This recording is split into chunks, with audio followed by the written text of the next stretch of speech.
দুর্গাপুরে নেহেরু স্টেডিয়ামে সভা করবেন প্রধানমন্ত্রী নরেন্দ্র মোদী। বিহারের মতিহারে জনসভা শেষ করে দুর্গাপুরের নেহেরু স্টেডিয়ামে জনসভায় যোগ দেবেন প্রধানমন্ত্রী। ইতিমধ্যে শহরে এসে পৌঁছেছে রাজ্য কেন্দ্রীয় নেতৃত্ব। শহর জুড়ে দলীয় পতাকা, ব্যানার, কাটআউট লাগানো হয়েছে। ভেরিঙ্গি কালীবাড়িতে পুজো দেন শ্রমিক ভট্টাচার্য। বিজেপির আমন্ত্রণ পত্রেও মা কালী ও মা দুর্গার ছবি রয়েছে বলে জানা গিয়েছে। প্রধানমন্ত্রী আসবেন বলে কার্যত আনন্দে আত্মহারা বিজেপি কর্মীরা। ভেরিঙ্গি কালীবাড়িতে অনেকে পুজো দেন। মন্দিরের সামনে ব্যান্ড পার্টির সঙ্গে তাদের নাচতেও দেখা যায়।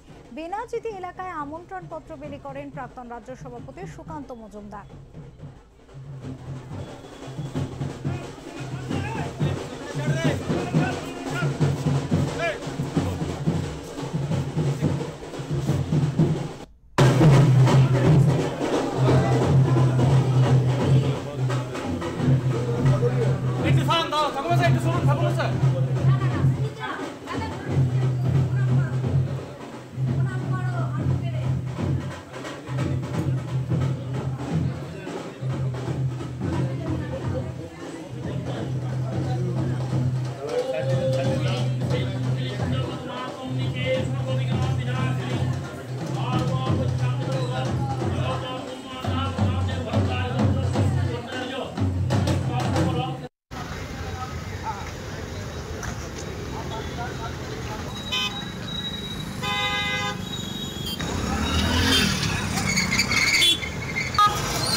দুর্গাপুরে নেহেরু স্টেডিয়ামে সভা করবেন প্রধানমন্ত্রী নরেন্দ্র মোদী। দেবেন ২৬-এর নির্বাচনের আগে দলকে বড় বার্তা। তবে দুর্গাপুরে আসার আগে নিজের এক্স হ্যান্ডেলে পোস্ট করে তৃণমূলকে এক হাত নিয়েছিলেন তিনি।